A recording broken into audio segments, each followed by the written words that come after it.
देख रहे हैं गुमान छत्तीसगढ़ न्यूज। छत्तीसगढ़ की हर छोटी से छोटी खबरों के लिए जुड़े हमारे गुमान छत्तीसगढ़ न्यूज से। न्यूज चैनल को सब्सक्राइब करना न भूलें। करोड़ों की लागत से बन रहे नाली व सड़क निर्माण चढ़ी भ्रष्टाचार की भेंट। लोक निर्माण विभाग एवं ठेकेदार की भारी लापरवाही। सरकार लाखों रुपए योजनाओं में खर्च कर रही है, लेकिन जमीनी हकीकत यह है कि निर्माण कार्य केवल कागजी आंकड़ों में दिखाकर सरकारी राशि का जमकर बंदरबाट किया जा रहा है। इंजीनियरिंग का ऐसा नमूना कि आप देखेंगे तो हैरान रह जाएंगे। सक्ती जिले के डभरा में पीडब्ल्यूडी विभाग के देखरेख में बन रहे नाली निर्माण पूर्णतः गुणवत्ताहीन है। वहीं पूर्व में नगरवासियों द्वारा भी गुणवत्ता को लेकर सवाल उठाए थे, परंतु न तो विभाग के द्वारा किसी प्रकार की कोई सुधार के लिए पहल किया गया और न ही ठेकेदार द्वारा गुणवत्ता में कोई सुधार किया गया। अब आलम यह है कि आज नाली निर्माण लगभग पूरी होने की स्थिति में है और वही नाली में जैसे ही कोई वाहन चलता है, नाली जगह जगह से धंस जा रही है। नाली निर्माण के जैसे बुनियादी ढांचे के काम में अगर भ्रष्टाचार होता है तो न केवल उस क्षेत्र की जनता को परेशानी होती है, बल्कि यह स्थानीय विकास की गति को भी प्रभावित करता है। ऐसे मामलों में आमतौर पर आरोप होते हैं कि ठेकेदारों या अधिकारियों ने निर्धारित मानकों को नजरअंदाज किया है या फिर परियोजना के लिए निर्धारित बजट का दुरुपयोग किया है। आप वीडियो में स्पष्ट देख सकते हैं कि सड़क पर चल रहे वाहन अगर साइड देने या वाहन को मोड़ने के लिए एक चक्का भी नाली में पड़ता है तो भरभरा कर धंस जा रहा है।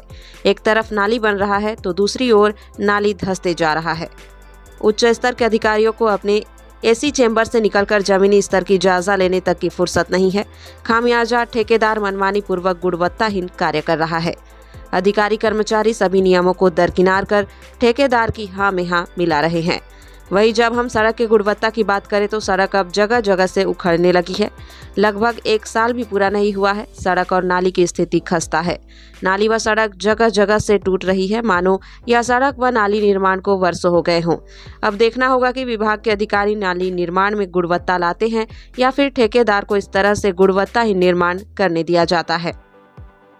वहीं इस पूरे मामले में मीडिया को धन्यवाद देते हुए जिला के कलेक्टर ने कहा कि इस प्रकार की लापरवाही की गई है। निर्माणाधीन सड़क या नाली में ट्रक या गाड़ी कैसे गई, संबंधित विभाग द्वारा नहीं देखा गया या राजस्व विभाग द्वारा ध्यान नहीं दिया गया या फिर नगर पालिका द्वारा इन सब की जांच कराई जाएगी। क्षतिग्रस्त नाली को सुधार किया जाएगा। साथ ही निर्माण के समय कोई ट्रक या बड़ी गाड़ी की आवागमन को बंद कराया जाएगा।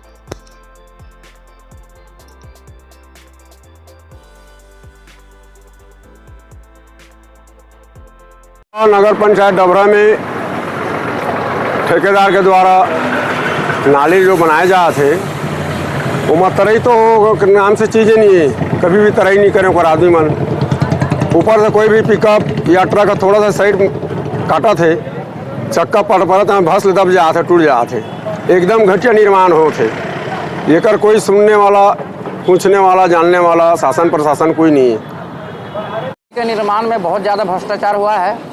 नाली बन रहा है लेकिन तराई नहीं हो रहा है। अभी कुछ दिन पहले पूर्व नगर पंचायत अध्यक्ष प्रीतम अग्रवाल के घर के सामने एक ट्रक और एक गिट्टी से लदा हुआ हाईवा फंस गया था। थोड़ी सी भी कोई भी गाड़ी अगर नाली में टच हो रही है तो उसका चक्का जाम हो जा रहा है। ये लोगों के जान के साथ जोखिम खिलवाड़ कर रहे हैं ये लोग। कई बार शिकायत भी हुई है, लेकिन न तो यहाँ के कर्मचारी न ठेकेदार, किसी के ऊपर कोई कार्रवाई नहीं हो रही है और किस गति से नाली बन रहा है, कितना गुणवत्ता है, ये भी जांच नहीं हो पा रहा है। ये चेक करने बोलते हैं, उसके बाद यहाँ कुछ कार्रवाई नहीं हुई है अभी तक और शायद ये लोग कार्रवाई करना भी नहीं चाहते लग रहा है। इसमें मीडिया चैनल के माध्यम से ही पता चला कि डबरा में जो है एक निर्माणाधीन सड़क था, वहाँ जो नाली निर्माण है वो टूट गया है एक हैवी लोड व्हीकल चलने के कारण। तो इसमें सबसे पहले तो मैं आपके न्यूज़ चैनल को धन्यवाद देता हूं कि आपके न्यूज़ चैनल के माध्यम से हमको ये चीज़ का ज्ञात हुआ। इसके बाद जो है मैं बेसिकली एज अ कलेक्टर जो है कंसर्न डिपार्टमेंट से बेसिकली रिपोर्ट के लिए करूंगा और एक जांच कराऊंगा। जांच से ये पता चल पाएगा कि आखिरकार कारण क्या था जिसके कारण वो बेसिकली नाली जो थी निर्माणाधीन वो कोलैप्स कर गई और इसमें किस प्रकार की लापरवाही की गई है। कई बार देखा ये जाता है कि निर्माणाधीन जो पार्ट होता है वहाँ बेसिकली ट्रैफिक मूवमेंट बंद होता है, पर आपने जो वीडियो दिखाया था उसमें मुझे दिखाई दिया कि एक हैवी व्हीकल जो थी वो बेसिकली चढ़ी हुई थी। तो ये भी एक गलत परंपरा है कि जब कोई सड़क निर्माणाधीन है तो वहाँ जो है ट्रक वाला या गाड़ी वाला जो है उसे अलाउड नहीं होता है जाने के लिए। तो वो कैसे चला गया जिसके कारण बेसिकली नाली टूट गई। तो दोनों ही पक्ष की जांच होनी चाहिए कि ये लापरवाही किसकी तरफ से हुई, या विभाग द्वारा लापरवाही की गई है या बेसिकली राजस्व विभाग द्वारा ये देखा नहीं गया कि इस तरह का बेसिकली, या सीएमओ की तरफ से देखा नहीं गया कि इस तरह की ट्रैफिक मूवमेंट को रोकना था। कारण क्या है, निर्माणाधीन के ऊपर बेसिकली अगर हैवी व्हीकल का मूवमेंट होता है तो निर्माण जो है वो ध्वस्त हो जाता है। तो इस सब चीज़ों की जांच होगी तब ये पता चल पाएगा, और हम जो है इसको फिर से रिपेयर करवाएंगे और इंश्योर करेंगे कि इस बार कुछ भी ऐसी घटना ना हो। और जब को कंस्ट्रक्शन चल रहा है तो उस समय थोड़े समय के लिए जो है रोड जो है उस कंस्ट्रक्शन एरिया में कोई किसी प्रकार का कोई आवागमन ना हो। हर छोटी बड़ी खबरों के लिए हमारे गुमान छत्तीसगढ़ न्यूज को यूट्यूब पर सब्सक्राइब करना ना भूलें, क्योंकि हम आपको दिखाते हैं सिर्फ खबर नहीं, सच्चाई।